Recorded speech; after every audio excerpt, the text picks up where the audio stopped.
go and turn down the music in the background, and I want to welcome everybody here with me today who's tuned in to UORadio's Talk Show, episode number 50, here on January 27, 2007, Talk Show number 50, and we do have some special guests here with us today. We have Marquis Dragon over here from MarquisDragon.com. He's going to be talking with us about several things that have come up this week. And we also have Arjuna over here from Lake Superior, who's going to be joining us on the panel as well, and Lord Chaos from Europa. So I'm going to go ahead and give each and every one of them a chance to introduce themselves to you guys and say hello to y'all. So with that said, I'm going to go ahead and start off with Arjuna. Go ahead and say hello to everybody out there. Thank you, Viceroy. As always, it's a great pleasure to be here. It's good to talk to you and to Lord Chaos. And it's nice to, after all this time, meet Marquis Dragon. So I look forward to talking to you all. Hello, everybody. This is Lord Chaos again. I'm glad to be on the show for, well, I can't remember how many times I've been on now. Quite a few. And it's going to be extra exciting today where we have Marquis Dragon with us today, which will give us a quite unique insight into quite a few subjects.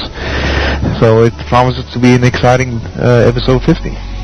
Yeah, quite a few controversial, topics and everything that's going to be coming up here today in the talk show. So with that said, none other than Marquis Dragon. Go ahead and say hello to everybody out there, Marquis. Well, hello everybody. This is Marquis Dragon. I think it's my second time on the show, and you guys are far too kind to me, telling me I'm also great and everything. I don't know. I don't think that quite that same way, but hey, whatever.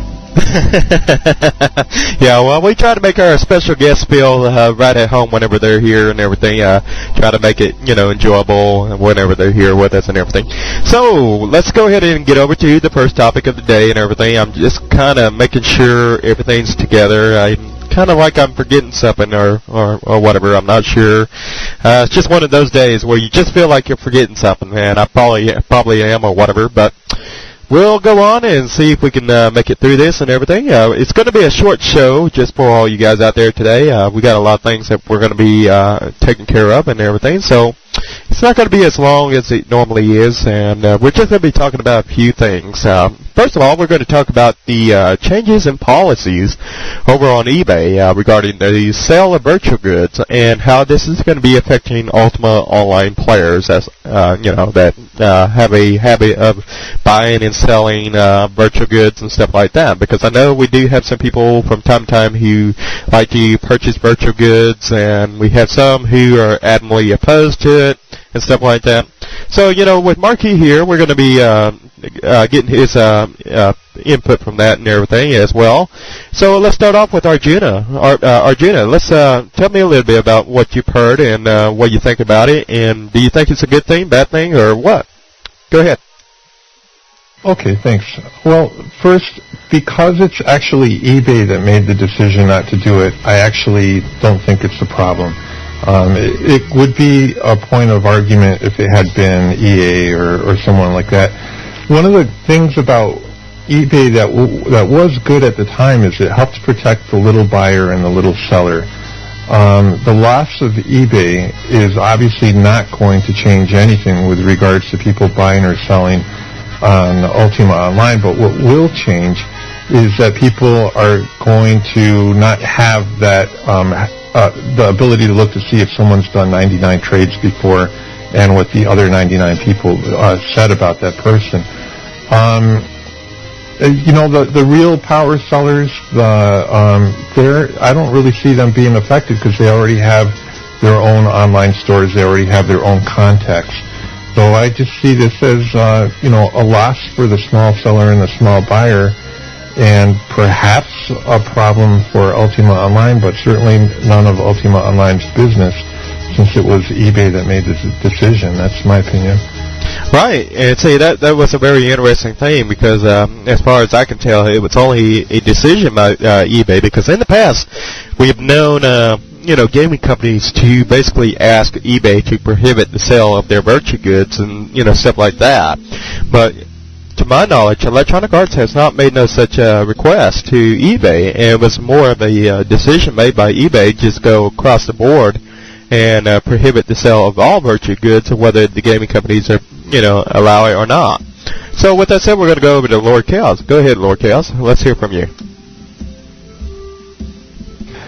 Well, I agree with Arjuna, but also that said, I've experienced NCSoft telling eBay to stop promoting their goods, and really, I think it'll do the same thing. It'll just drive more people to the already existing sites, especially in a game like UO, where you already have an existing base of brokers like Marquee Dragon, for instance, who are very reputable, and you can also already plug those player to player since there's no rules prohibiting it. So I think the winners in this are really going to be the bigger brokers, and I don't really think there's going to be any losers in this per se. There may be some smaller ones that may not know where to go, but then it's really them not making the proper investigation before starting to spend money and just run off to the first little site that sells them the cheapest, which is a dumb idea. For any first-time buyer, it's always best to go to some reputable site and start learning about things instead of maybe saving like $1 and then going to some place that actually, screws you over. Because a big site won't do you like that. It's bad business, and if they get a reputation for that, it's really huge bad business. So they wouldn't do you like that. That doesn't make sense. So I think there's really only going to be winners in this, and a few small-time losers, but that will be simply people who are making the bad decisions in the first place. Right, and so you bring up a good point there, because, I don't know about you guys and everything, but I've been reading over here on Stratix, and you have a lot of people cheering like it's the end of the world for all brokers and everything, but that's not really so much the case. And we're going to be hearing from Marquis here as to what he thinks is going to happen as a result. And I'm willing to bet anything that we're going to probably see the price of gold actually increase in value, because you're no longer going to have all these little small-time brokers or these broker wannabes out there basically competing with the major brokers. You're not going to have the dupers out there pretty much selling their gold because and stuff like that. It's I would imagine we're going to see a rise in gold value, and I'm going to pick Marquis' brain here and see what he thinks about it, whether or not he thinks the value of gold is going to increase because of this move or what. Let's hear from Marquis. Go ahead, Marquis. Well, as for the value of gold increasing, the market traditionally gold has always gone down. Although there was one exception to that, is when they cleaned up the dupe that had been happening for like a year and a half, and when that got cleaned up and the accounts banned, it did go back up for a while. It's dropped back down again. I don't know whether it'll go back up again. This thing with eBay, I don't know that it's going to really affect the price. What it really affects is the little people. It raises the barrier for entry for people who want to buy and sell in the market. Whether you believe that's right or wrong, I know 50% are in one camp, 50% are in another camp. Obviously, I'm in the buy-sell camp. But the barrier to entry is really going to be the big deal, and that will cause the people who maybe put up one auction a month or something like that, they're going to have to go and sell to people like me. Of course, we are a business. We buy low, sell high, and so that's going to impact the little guys some. As far as other sellers out there, this actually does impact even the big sellers. So a lot of the big sellers out there, some of them were doing high enough volume to have over $10,000 a month in fees to eBay. That tells you that they're doing $40,000-$50,000 a month in sales off of eBay, and if you remove that revenue stream, that's really big. I've been off of eBay for about 2 years. I decided that it was getting too expensive for me and that I was getting too much fraud. and we changed that and went to our own store method. But I used eBay in the beginning very heavily for acquiring new customers. I mean, when you think about buying, you don't even know what the market's at. Where do you go? You go to eBay. You do a little search and see what you got. Well, let me ask you a little question about that now. Now that eBay is prohibiting the sale of virtual goods across the board and everything, do you think brokers or other, small-time brokers or broker wannabes or whatever you want to call them, do you think they will be seeking an alternative solution to eBay or something to replace eBay with, such as maybe playerauctions.com or something like that? What are your thoughts on that, Marky? You think they'll make a transition from one auction site to another, or what? Well, I can tell you that they will, and that's because a lot of them already have. Several of the big sellers on eBay have already appeared on player auctions, and we, in a little circle of sellers that I deal with, some of them have been coming to me because we do other. I operate more sites than just my own. We also do sales sites for other parties as well.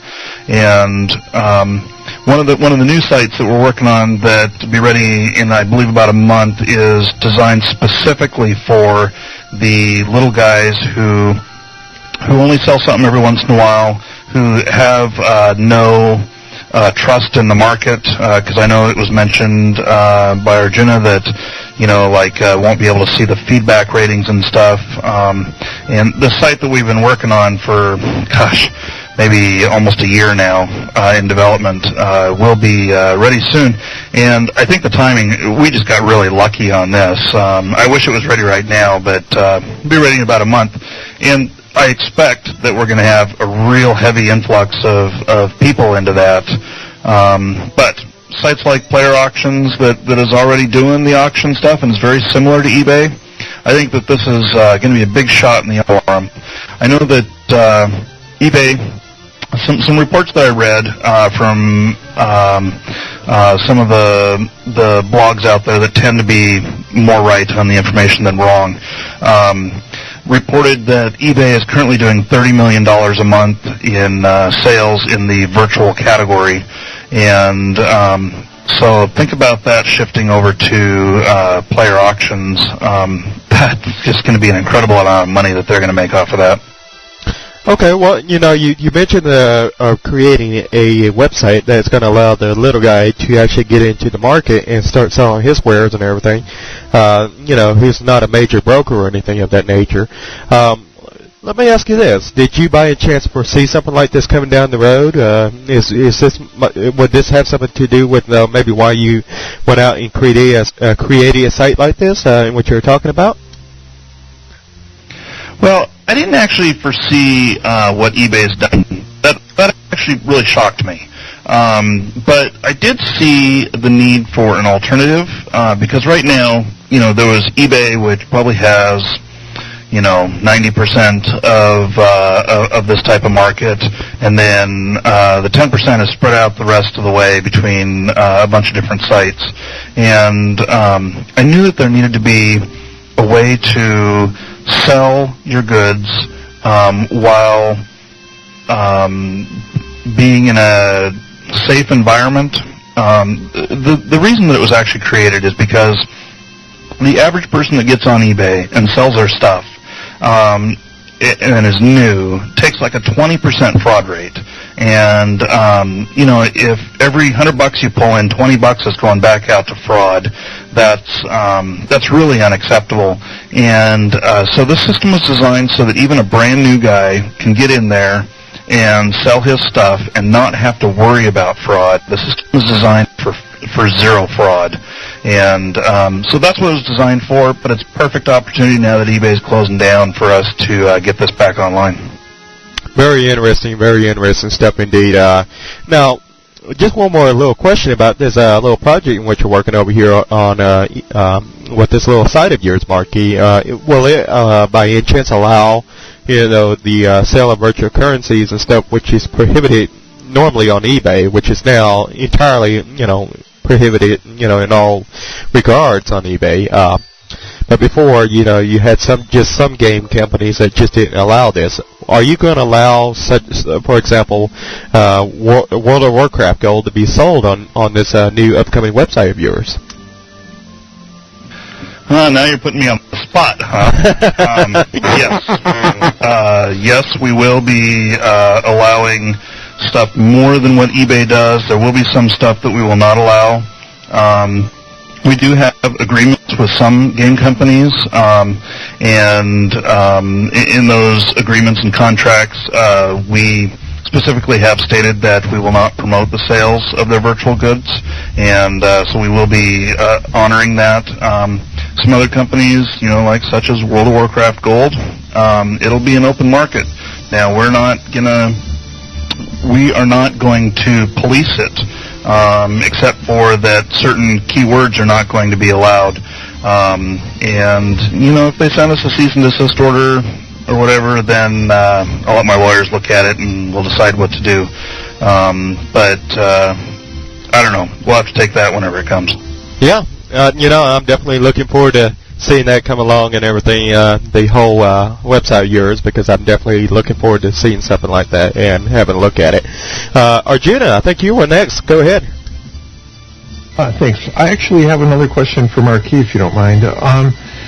So if eBay has had about $360 million a year go through it for virtual goods, and it made the decision to stop taking a cut of that, I imagine that there had to be heavy exposure or laws or something that would have led it to this decision. Does that mean then that either you, Marquis, in a month when your site is finished, or these other sites, does that mean that you're potentially walking into something that eBay saw coming? I know that, for example, gambling sites and things like that are becoming illegal all over the place, and maybe the laws are starting to go against it, and I was wondering if you're going to be hiring lawyers to protect yourself and what your thoughts are on that. Well, we are specifically not seeking to do anything that violates the law. Anything that is unlawful, we won't have any dealings with. Now, as far as eBay deciding to exit out of this market, a lot of their decision, I believe, is off of how much work it is in the Vero process.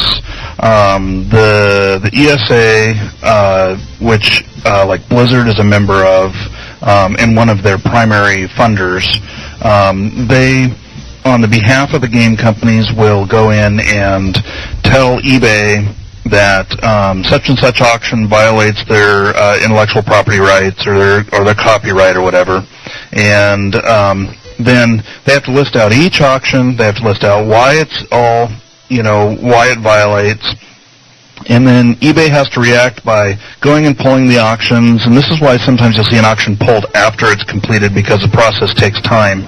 I think that there was a lot of man hours. I bet you that they're getting a lot of pressure from lawyers.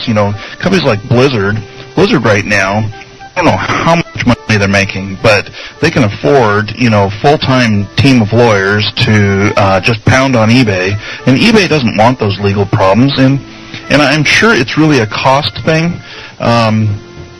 So, I don't know if I'm walking into that same scenario or not. I will say that I'm a bit of a risk taker, and I always have been, and sometimes I do I do take risks, and sometimes they backfire, sometimes they don't. But what I'm actually attempting to do here is to do a trusted transactions between two people, not caring what the product is, and that's what I'm interested in.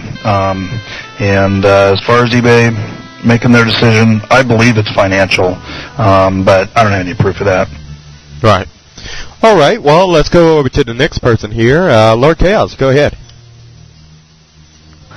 Well, real quick, a question for Monkey Dragon about the new site. You said you were going to do away with that whole throttling, which is good. But what about those sellers that are actually doing some little bit of throttling here and there? would there be any way to stop them, or would that really be anybody's game? We do have a verification system. It's called TrustWho, and it's at trustwho.com, and it is a trust-building verification. Costs you like $5 to go in there, get registered with it, and then basically you prove your identity. And you prove your identity to our staff that runs that, and then we go out and we list publicly that you've been verified. And what that does is it removes the anonymity of the person. And people who are anonymous tend to be a little more lawless or whatever. And by having them actually be a real person there, they don't do things that anonymity allows them to do. And so that's part of the basis off of this new site, and how it will weed out those people who are being dishonest. It'll only take 1 or 2 transactions from a person who's being dishonest, and we'll catch it, and they'll be weeded out, and they won't be able to get back in because we verify each person's identity. And so they'll be in once, get a couple of scams in, and they'll be gone, and they won't be able to hit us again. And as long as we catch them right away, that's where the long-term success will be. Now, here's another thing that I kind of want to praise you on and everything. You mentioned the reducing fraud and everything. I know your company, which you pretty much run in terms of game code sales and stuff like that, I know you are able to basically significantly reduce the percentage of fraud. Now, can you tell us a little bit about just exactly how you're able to do something like that, and where you are able to basically excel in this area of reducing fraud, where other game sites such as UOGamecodes.com are unable to do something like that. Can you tell us a little bit about that?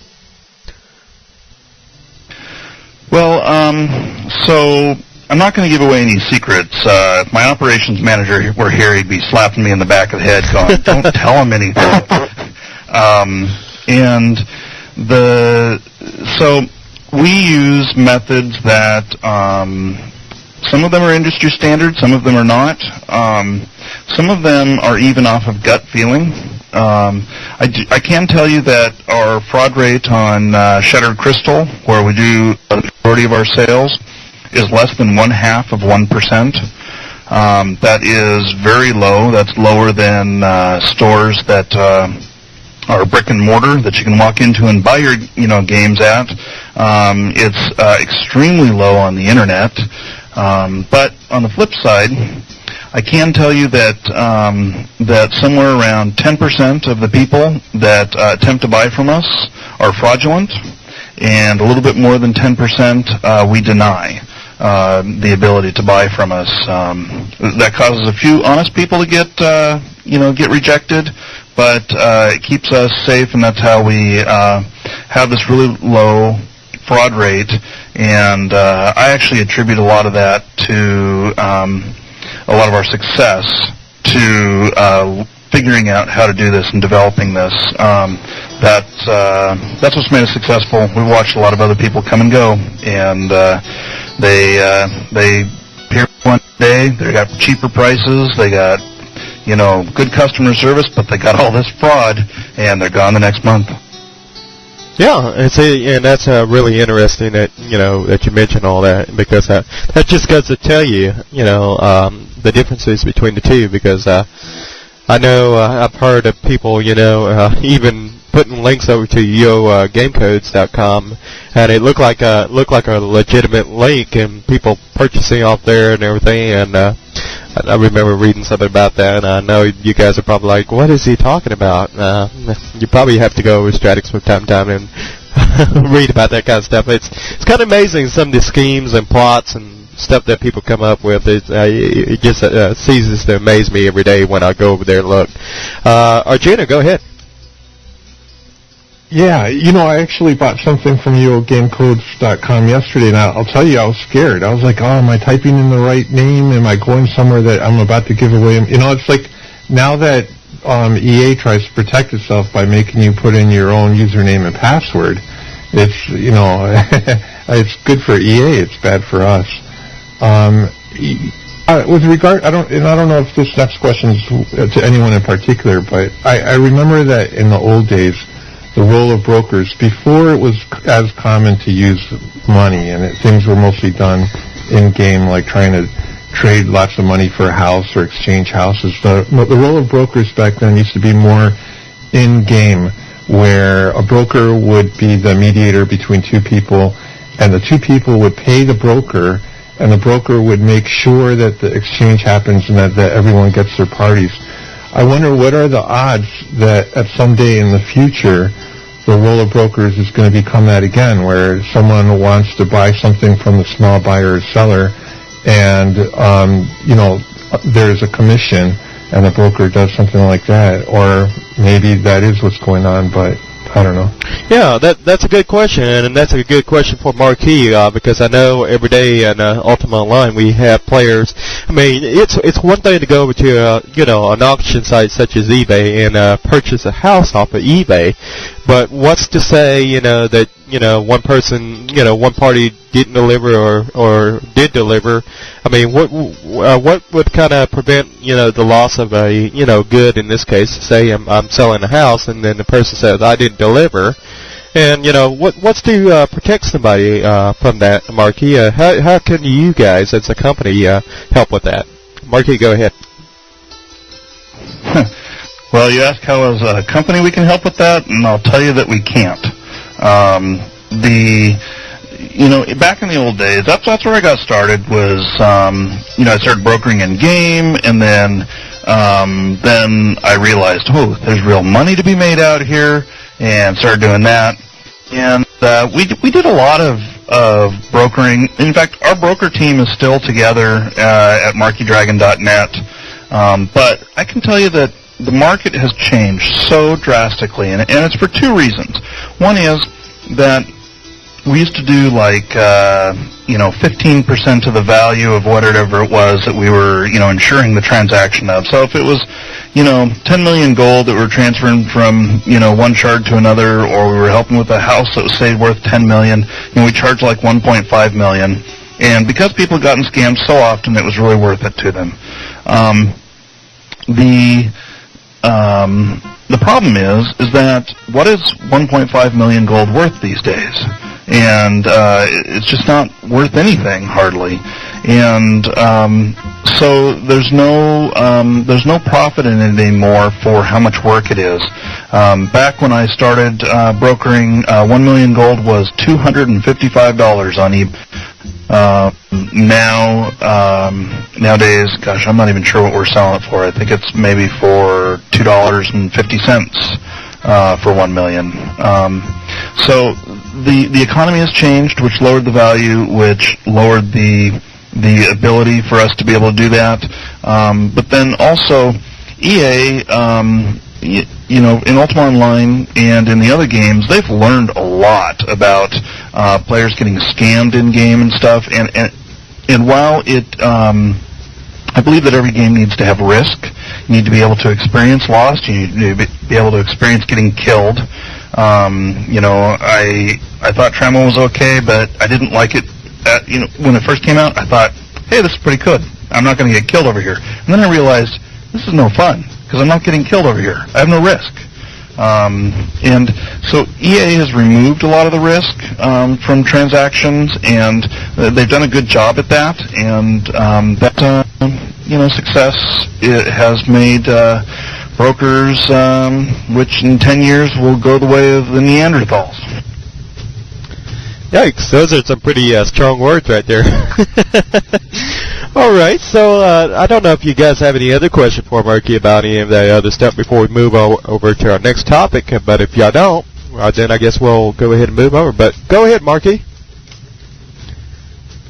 Well, as far as let's get back to the EA topic. I didn't mean to hijack the topic and about my new site, which I haven't even given really any details about it, just a few.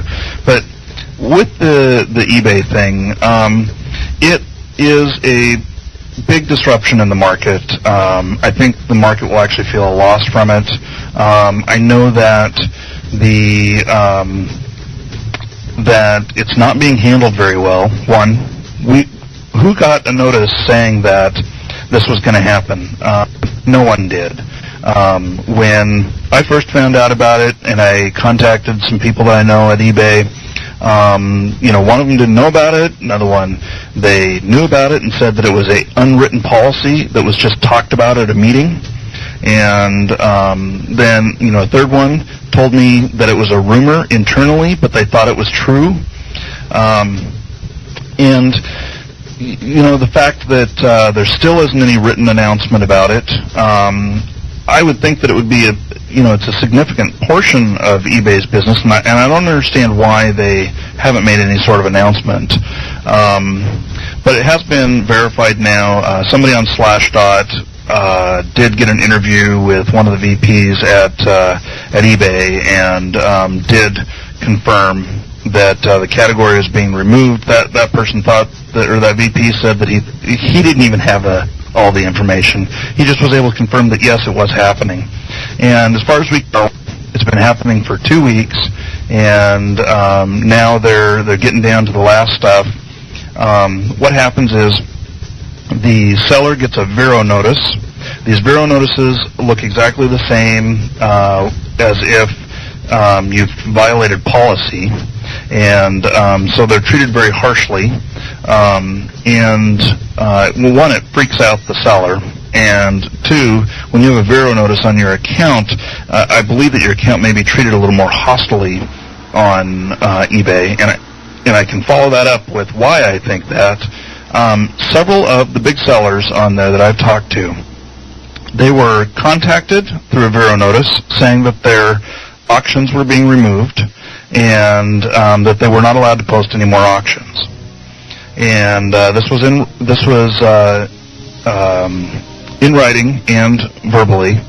And then today we noticed that a lot of these big sellers are now not a registered user at eBay. And what that means is that they've been suspended or banned.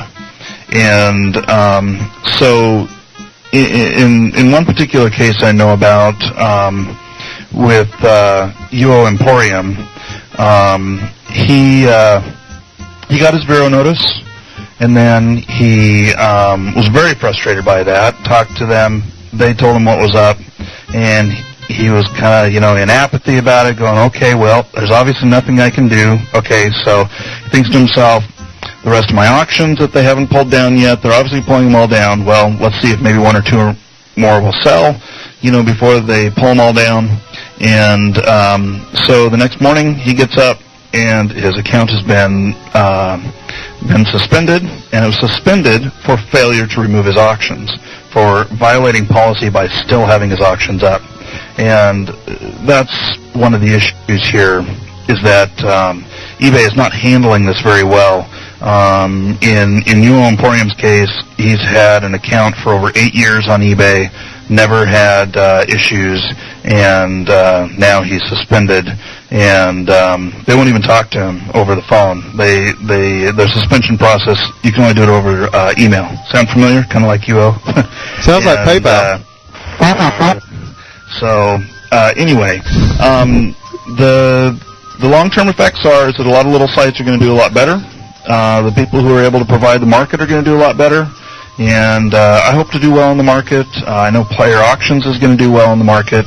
And I think that a lot more people are actually going to be experience a fraud rate because eBay, while it still had a high fraud rate for that stuff, did do a semi-good job at that. And now we're back to the Wild Wild West.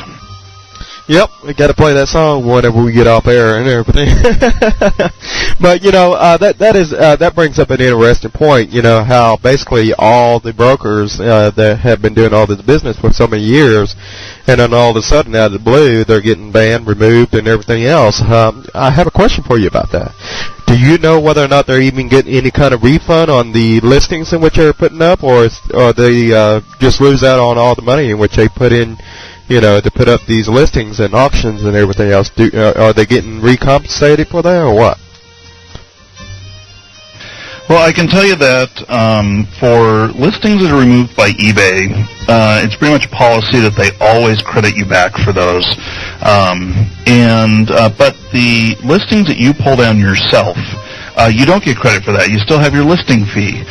You just end it early. And in the case of UO Emporium, I'm betting that he had to pay for the rest of those listings there. And anybody else who got, sideswiped by this. I have one list of, like the top 10 sellers and in the UO area, and 4 of them are listed as suspended right now. So, not just one person that got hit. Yikes, yeah. I do remember reading a little bit about this over on Stratix about some of the people who have been selling items over there getting these kind of notices and everything, which is actually, yeah, like you said, a very, very bad way to go about, enforcing this policy, which is still to this day, by the sounds of it, very unclear. It's kind of funny that you get this little mob that's coming after you, and yet there's nothing official about it yet. Oh man.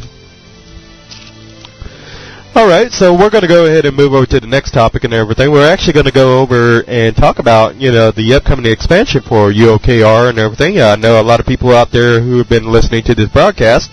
They've been asking me for the last few days and everything, are you going to be broadcasting in the Atlanta Town Hall meeting? As you can probably tell, no, we're not going to be broadcasting that event. Because the reason for that is because we didn't receive any notice in time in order to get somebody out there and all that. So we were unable to successfully obtain permission to go out there and actually get the information which we needed to make that happen. So what we will be trying to do is we will be trying to broadcast for all you guys out there listening future town hall meetings and everything else. It's going to depend on several different factors. It's going to depend on whether we have the finances for it, how many people or representatives from UORadio are going to be in attendance. It's going to be depending on whether or not we have any people that can actually perform the technical work, broadcasting the feed out there, and whether or not we have internet access out there. So those 4 factors are going to be highly dependent on those things.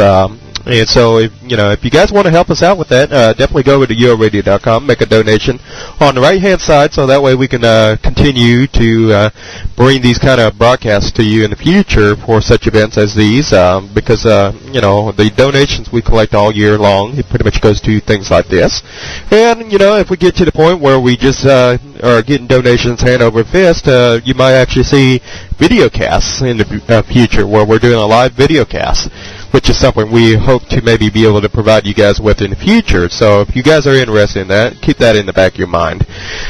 All right, Lord Chaos, did you have something that you wanted to say? Well, I was actually going to say something about the expansion itself. I don't know if we've actually moved into that topic or not, or if we're still on the town hall meeting. Right, yeah. And let me go ahead and just touch on that a little bit and everything, so that way people exactly know what we're going to be talking about. And so, as some of you guys know, some of the details have been leaked out about what's coming up with UOKR. Apparently, it looks like the specs for UOKR has been released. It looks like we know what the new playable race is going to be, and this all came from the Japanese UO website, and that would mean EA Japan spilled the beans on it this time. So for all you guys that were, waiting around and very excited, like, what's coming up, that's what it's all about. We had gargoyles coming up for the new race. And so it's not dwarves like everybody was assuming, and thank God for that. I'm just so thankful that it's not going to be dwarves. And, at least not yet. Please don't bring dwarves in yet. So, that's my personal feelings about, dwarves versus gargoyles. I'm all in support of gargoyles. But, also, just let me go ahead and give you the specifications as to what you're going to need on your computer in order to run UOKR. From the information we've gathered, you're going to need at least a 1 gigahertz processor or better. You're going to need 512 megabytes of RAM or better. You're going to need at least 2 gigabytes of hard drive space. And you're going to need a GeForce 3 or better for a video card. So if you have all those things, you should be able to run UOKR from what I'm being told and what I've seen so far. And so that's pretty much a little bit about what's going on with UOKR. So this is, some ideas as to what's going to be coming up. Lord Chaos, let's go ahead and turn it over to you. Oh no, my computers can't run it now. Ooh. No, I see a lot of people going nuts that they can't run it, but those requirements are ridiculously low. I mean, if you have a machine that lives in the previous second decade, somewhere in the 1990s, early 1990s, then yeah, maybe you can't run it, but please, you can get a machine that runs those specific. You can buy it on any kind of auction site for $50 or something, and somebody will throw it at you for free, or get a family member to give you a machine or something. It's so easy. I mean, I think people are just completely overreacting. I was surprised they were so low. I had actually expected them adding more to it, more 3D effects and bigger, making it bigger and requiring a larger machine, but I was surprised it was so low, so that's good.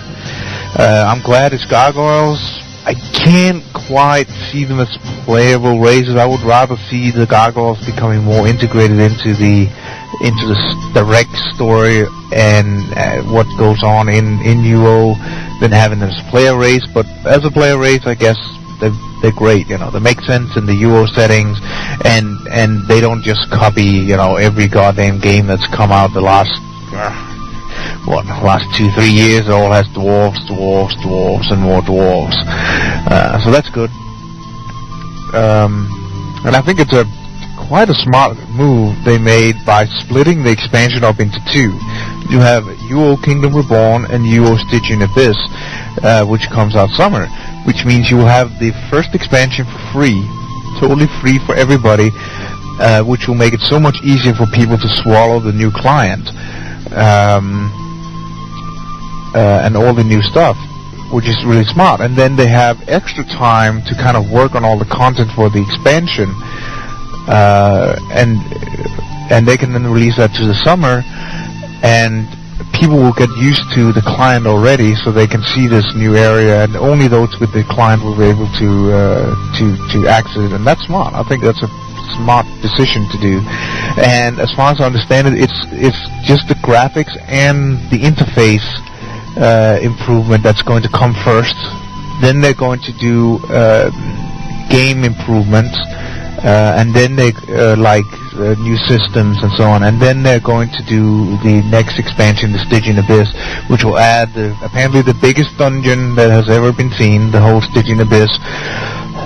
And that's where the gargoyles come in, and I'm pretty excited about that.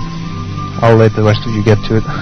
All right, let me ask you, Marquis Dragon, because I know you don't quite play Ultima Online as much as you probably once used to. You might log in maybe once in a blue moon or something like that, but yeah, knowing how busy you are and everything. But I'm kind of curious, with UOKR, are you planning to maybe give it a look and maybe log in for a little bit and run around and see what's all new? Yeah, I plan on playing it, and the real question is how long will it hold my attention? And so I do plan on playing it. One question that I do have, because I actually have not kept up on all this information released about it, is everybody going to be forced to upgrade to the new client, or will we still be able to use the 2D client? From what I can tell, it looks like you're not going to have to upgrade to the new client. It's going to be an optional type thing, just kind of like with the 3D. Whenever they came out in Third Dawn, it was optional then as well, pretty much. So I don't know if that answers your question. Yeah, I actually think that that's the best way to go if they go that way. Although that just it greatly increases the support costs that they have for it. But anyway, I will play it some, but I'm not. I don't know. I'm looking forward to seeing it, and I hope that it excites me when I see it. And I guess that's where I leave it at. Okay, well, let me ask you this: if that doesn't sell you, like the three. The new graphics and everything, what would you say would be one of the main things that would sell you on what would it take to get you back into Ultima Online, in your opinion? Boy, I'm not sure. It's like living in a neighborhood and you know everybody there, and you like everybody there, you get along with them and stuff, and you move away and you ask you, what's it gonna take for you to move back to that old neighborhood? Well, that old neighborhood's comfortable, and you know everybody there, you got friends there and stuff, and so, it's a nice place to hang out, but what is there new and exciting to explore and find out at that location? I don't know what it is, and maybe she told me that there was a new dungeon in my backyard. I might be interested, but I don't know. I don't want to put it down by any means, because I think that this has been needed for a long time, and I think it's going to be, I really hope that it breathes new life into the game, because I do like Ultima, and I really do want to see it succeed, and that's not just from, because we buy and sell stuff in Ultima. It's because I do have a passion for the game, but I don't know how much time I have to play it anymore. Right, yeah, I know how that goes and everything. Let's go ahead and go over to Arjuna. Go ahead, Arjuna. Thank you. Well, there's a lot of things brought up there. I guess I'll go in reverse order. Since I've been playing Ultima for almost 26 years, I started in 1981, obviously one of the things that's kept me a loyal player of the Ultima series before it went online for so long is that they do bring new things every year or two, or however often it was happening. So I guess it's true that, you can be a fan of the Ultima series and not want to go back. I don't want to go back to Ultima 1. I don't want to go back to Ultima 3. As much as I loved Ultima 7, I wouldn't go back to it.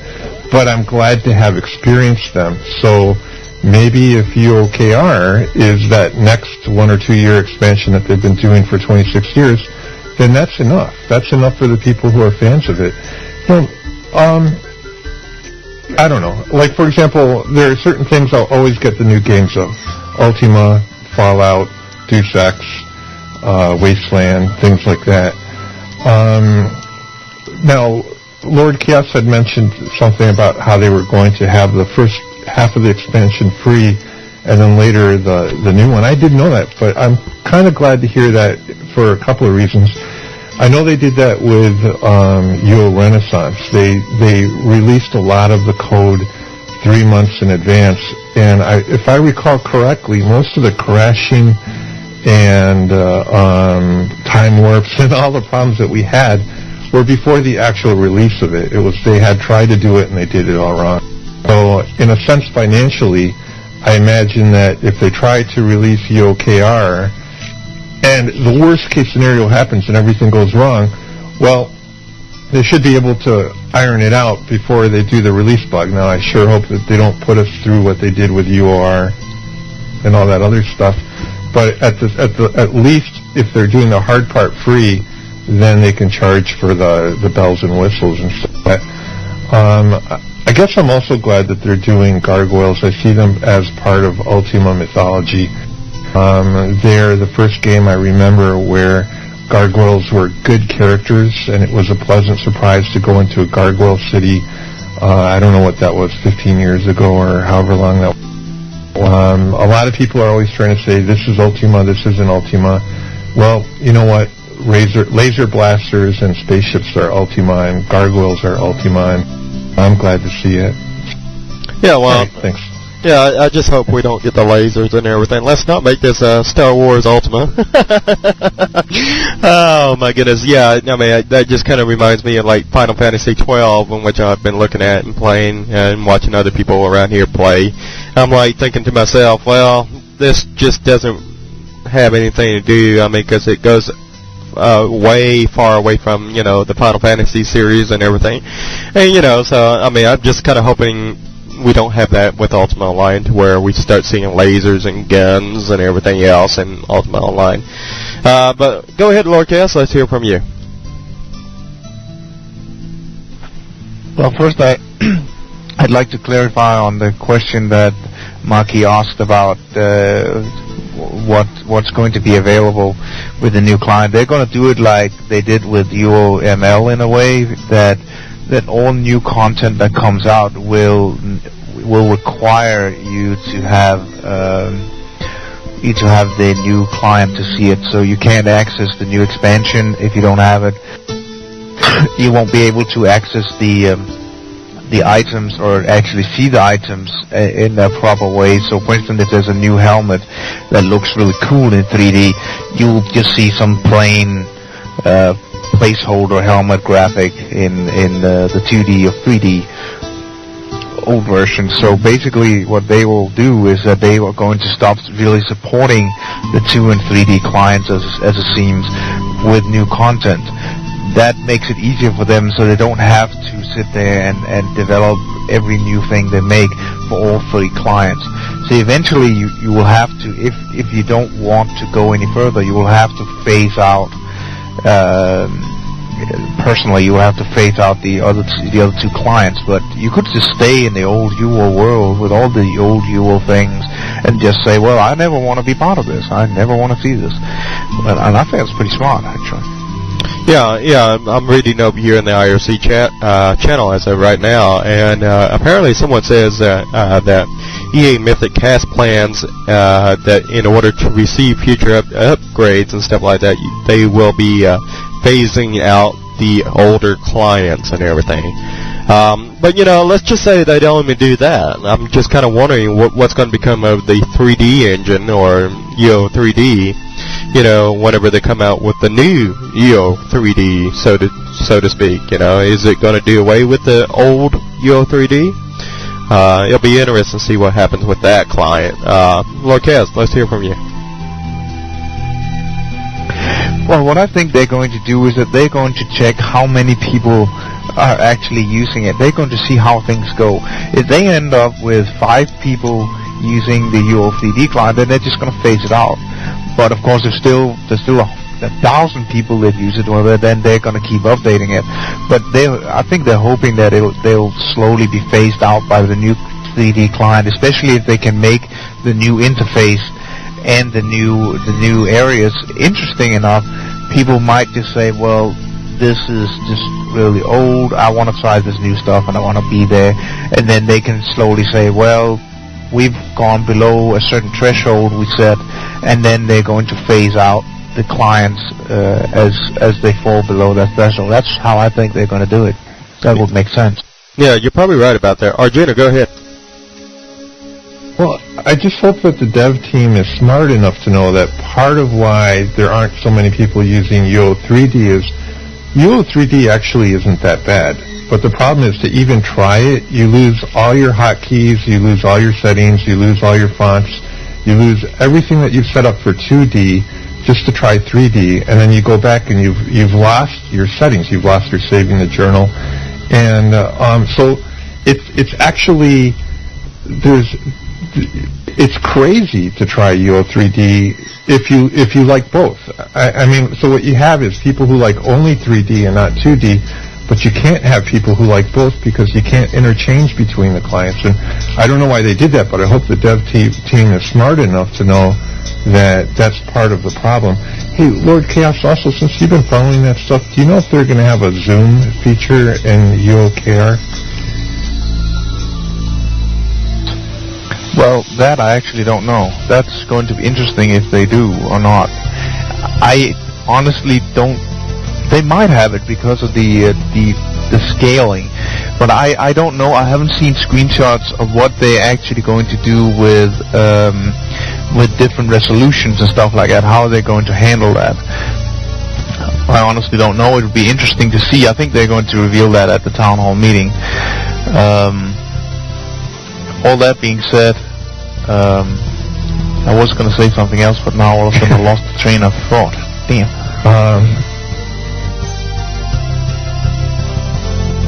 All right, go ahead, Arjuna.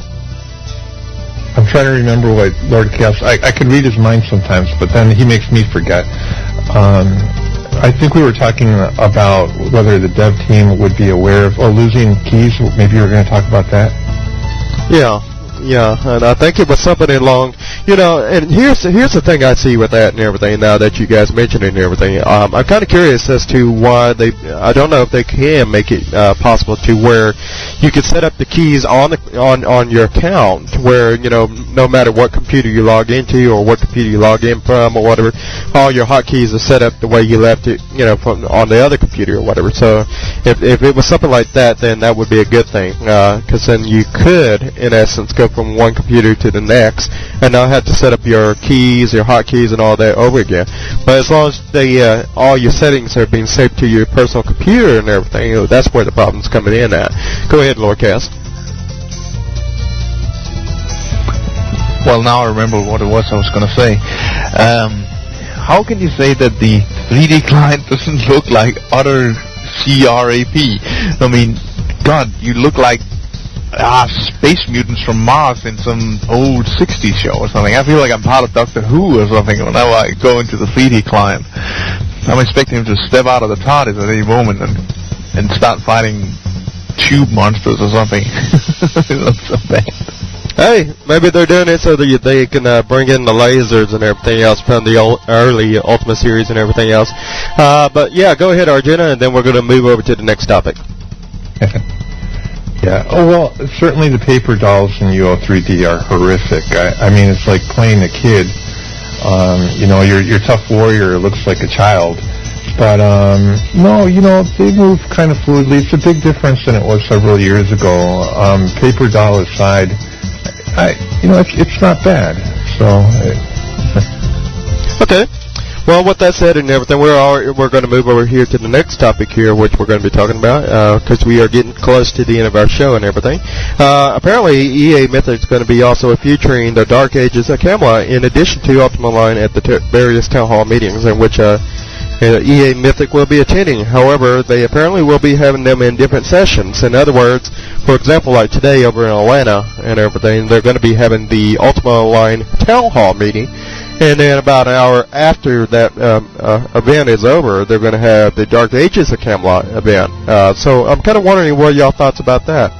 You think that's a smart move by EA Mythic? You don't like it, or do you like it, or what? Let's hear from you guys. Arjuna, go ahead. Thanks.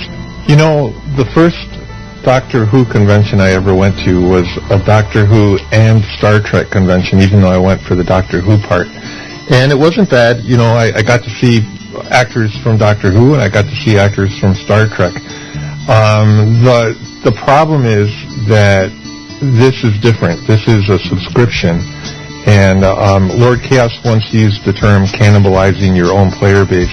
I really like that term because I think that EA Mythic is in really big danger of doing that. I mean, although I like to support EA, I don't like to have our own parent company try to leech players off of our own people. Can I approve? No. Can I condemn it? Who am I to say? I don't know. Yeah, see, the reason I asked this question and everything, because I knew there was a little bit of an uproar whenever people purchased the 9th anniversary edition and everything, and then they got a free trial, or a CD for a free trial to Dark Ages of Camelot. And then a lot of people rose up, in arms and everything. It's like, hey, you're taking players away from our game over to Dark Ages of Camelot. How unfair, is Dark Ages of Camelot doing this in return? Are they putting Ultima Online in the boxes for, Dark Ages of Camelot, for free trial of Ultima Online? And that was a very interesting point that somebody brought up and everything. And so I'm kind of wondering what y'all thoughts on the upcoming town hall meeting for Dark Ages of Camelot, alongside Ultima Online, after that. If you guys don't have any other comments on that, then I will move over to the next topic in which we have, which is going to be the last topic of the day.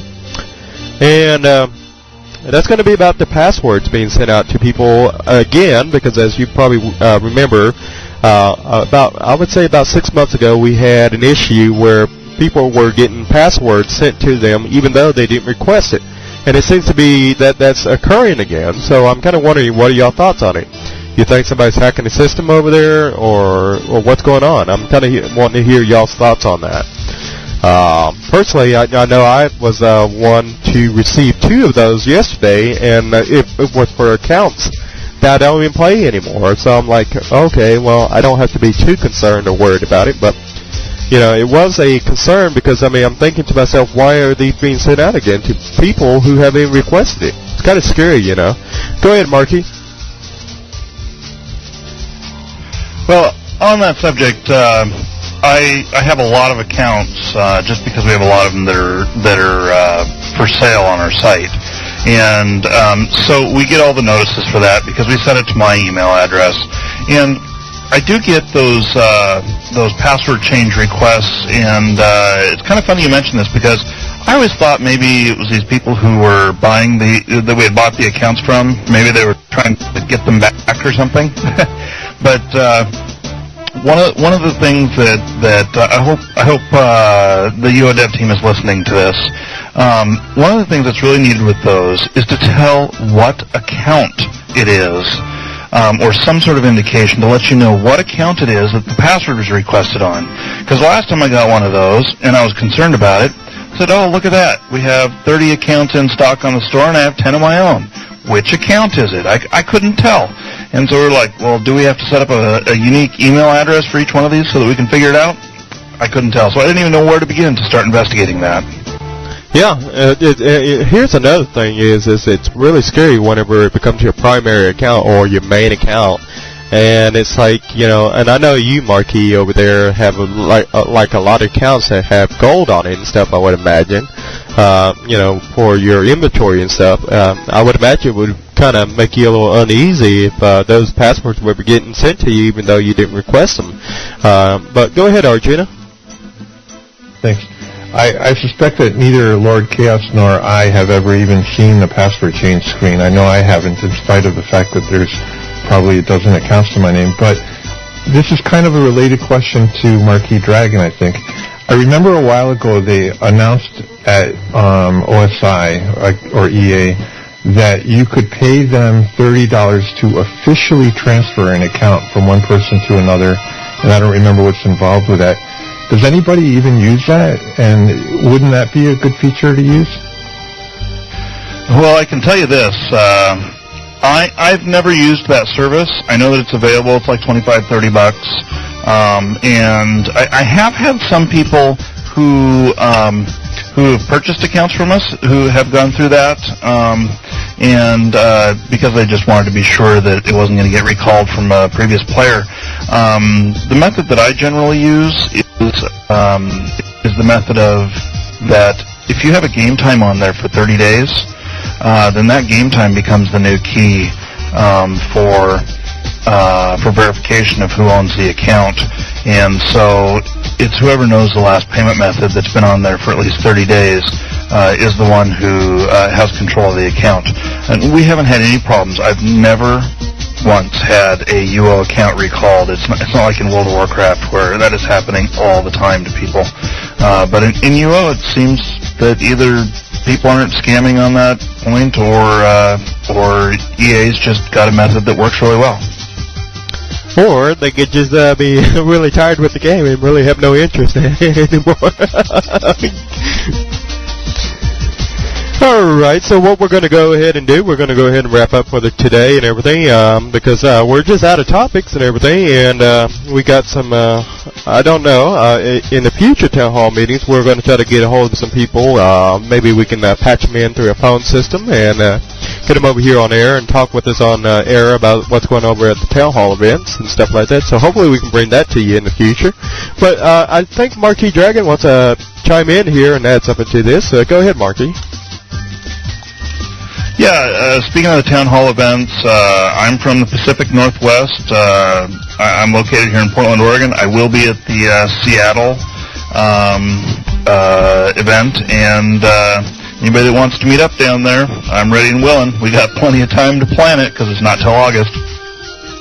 Yeah, and just to touch on that, that's going to be August 25th, 2007, and I believe that's going to be on a Saturday. So if you guys are unaware of that, it's definitely going to be there. Marquis Dragon's going to be there, along with several of our UORadio representatives. So definitely, if you're going to go over there, let us know. We'd love to see you over there.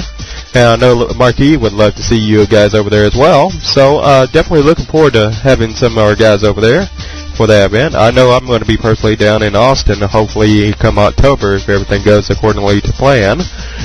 So yeah, I'm definitely looking forward to some of these upcoming town hall events.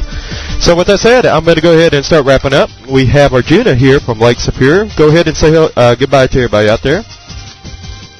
All right, well, it's been a pleasure as always talking to all of you. Unfortunately, we haven't had a lot of disagreeing this session, so we'll have to work harder next time at finding something to disagree on. I guess. Thanks a lot. Take care. Yeah, we're going to have one of them disagreements about bring up the old Palooka versus Trammell debate again. Yeah. But yeah, we of course have Lord Chaos here from Europa as well, who's joined us here today. So go ahead and say goodbye to everybody out there. Well, thanks for having me on the show, and it's been good fun today, and I really enjoyed hearing from Marquis Dragon and his unique insight on many of the topics. And yeah, maybe next time we can have some controversial topics like Palooka versus Trammell, virtues, virtues, and stuff like that. Thanks for having me again. Yeah, I've been meaning to talk about virtues for some time now. Let me tell you guys something for all you guys out there tuning in and listening. Lord Chaos is one of those guys who always telling me, let's talk about virtues. Let's talk about virtues. And I'm like, oh no, that's a big can of worms right there. But last but not least, we have Marquis Dragon here with us from MarquisDragon.com. So go ahead and say goodbye to everybody out there. Well, I want to thank you, Viceroy, for asking me to be on the show today. It's always a pleasure. Glad we could get some of this info out about eBay today. And I guess just in exiting, we still I guess that's another subject. Even though the fan site listing is gone, we are still supporting UO at MarquisDragon.com, and we're doing our sales through ShatteredCrystal.com. And if any of you out there are, worried about what you're going to do, you want to try and buy and sell stuff for real world cash, and but don't quite know what to do, check out Trust2.com. All the information there is free. There's nothing to join it. To get Trust2 verified, it's only $5, and that can help you protect yourself with that information there. And that's the main thing I'm about. I'm a big fan of helping the community, and I think that's a really good way to do it. Again, Viceroy, thanks for having me on the show, and please do invite me again sometime. Most definitely will, and it was great having you aboard as well. And that does bring up a very good point that you brought up about the community fan site. Yeah, I had forgotten all about that. I wish they had never taken it down. Personally, I don't see the point in taking it down. I mean, I don't know why they even took it down. Personally, I would just phone up every, UO website up on that website. Let people decide for themselves whether they want to go there. Do away with the whole fan site program. Just, put all the known websites, of fans out there. That's why it's called a fan site, or whatever else. I know World of Warcraft does a good job with that, and they are dealing with, 8 million subscribers or whatever? So, if they can do it, I think Ultima Online can do it. I think, quite frankly, at the end of the day, they just don't want to mess with it. Let's go ahead and hear from Arjuna and everything else, and then we'll go to Marquis. Go ahead, Arjuna.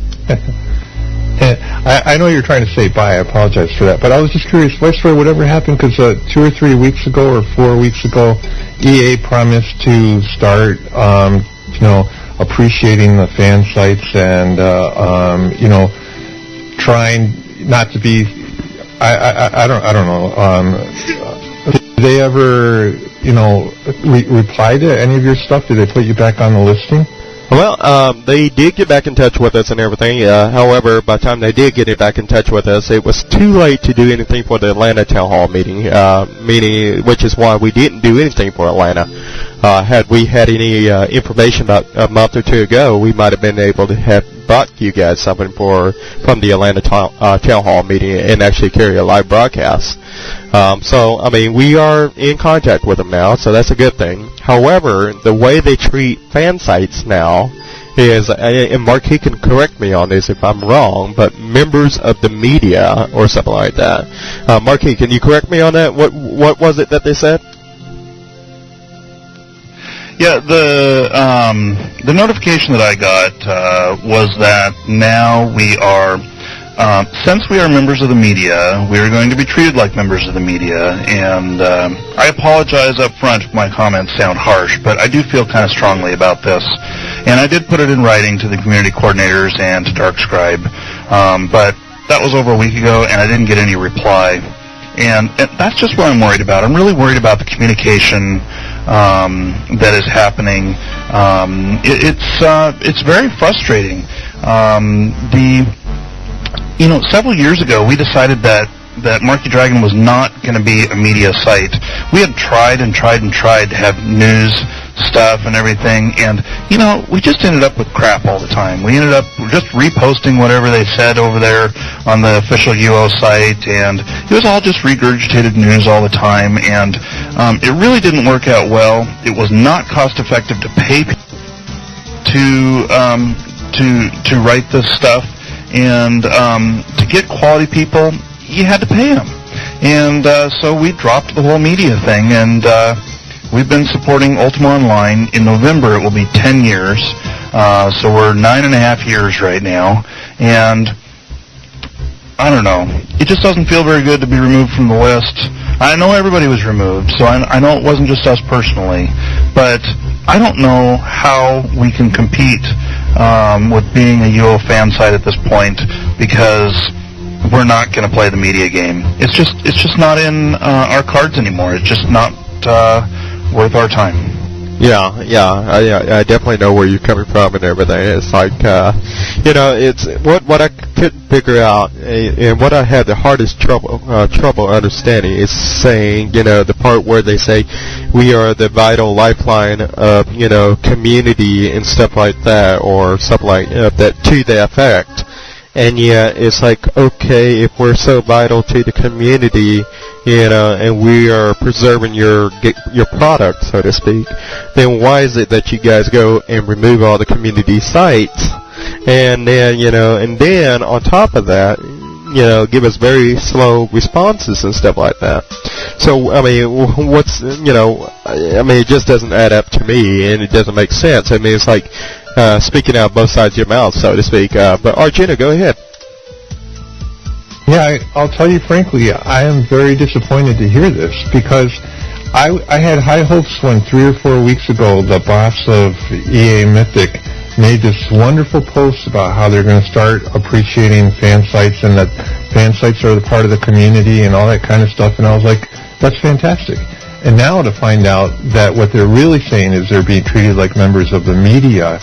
The media is not part of the community, which means that either one person made a really good post and doesn't have any authority, or they are confused, or there's something, but they're not getting it right, because there's a big difference between media and community. Right, go ahead, Marky. I know you want to add something to this. Well, I just don't want to be upset about this or whatever, but I really do think that that what we've seen so far is not what was advertised, and it may be that I just missed some communication that was sent to me or whatever, but I really enjoyed. I know we've kind of gone past the end of the show here, but what the hell? the community coordinator has been somebody we've had to work with the game for a long time, and community coordinators have been crucial to the game ever since Ultima Online started. And out of all of the people who have held that community coordinator position, there's only 2 of them that I thought really did a good job at communicating, and that was Synth and Wilkie.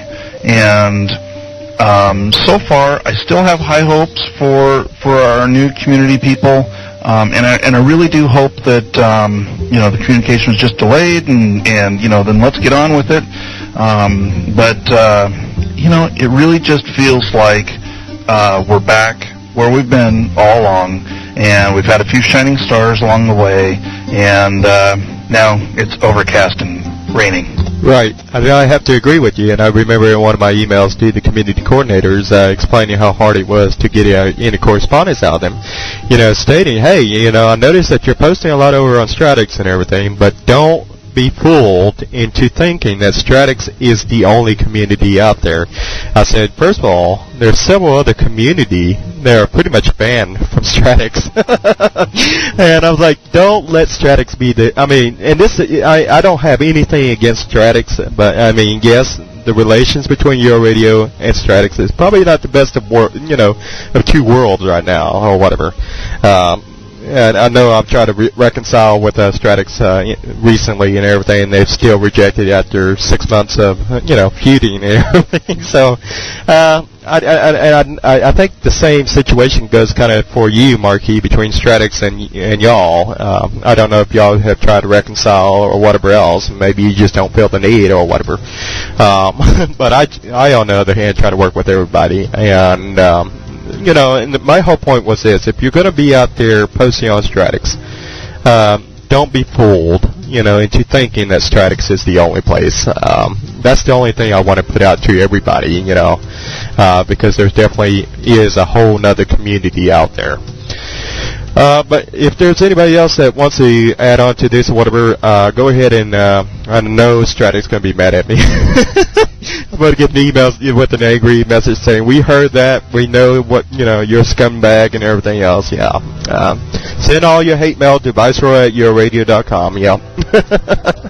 But anyways, yes, other than that, and going back to what you said, Marky, about the community coordinators, about the 2 good community coordinators, I haven't really worked with Synth, but I will, even though I probably didn't get along all that well with Wilkie and everything, I will say Wilkie was an excellent community coordinator. It's going to definitely take a lot of work to fill his shoes, and I definitely look forward to the new community team filling those shoes and even going beyond that.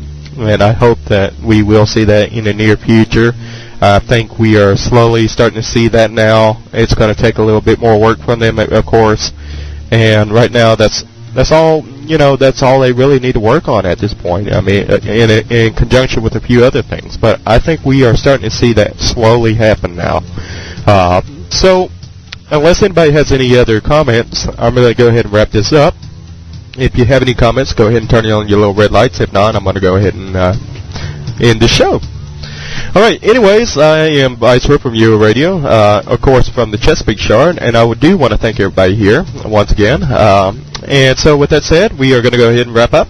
This is the end of show number 50 here on January 27th, 2007 on a Saturday. So, once again, thank you for tuning in, and we look forward to having you guys again in the future. Take care.